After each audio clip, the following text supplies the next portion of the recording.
मी छत्रपती संभाजीनगरमधली मनपाने दुकानातील मटके फोडल्याच्या प्रकरणासंदर्भातली बातमी आहे। महिलेचा आणि दुकानाचा काही संबंध नसल्याचं मटका विक्रेत्यानं स्पष्ट केलंय।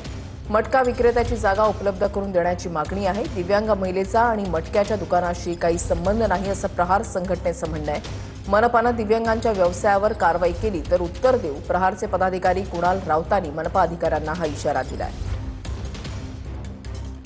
महिला कोण आहे ती महिला इथं मंदिराजवळ बसते,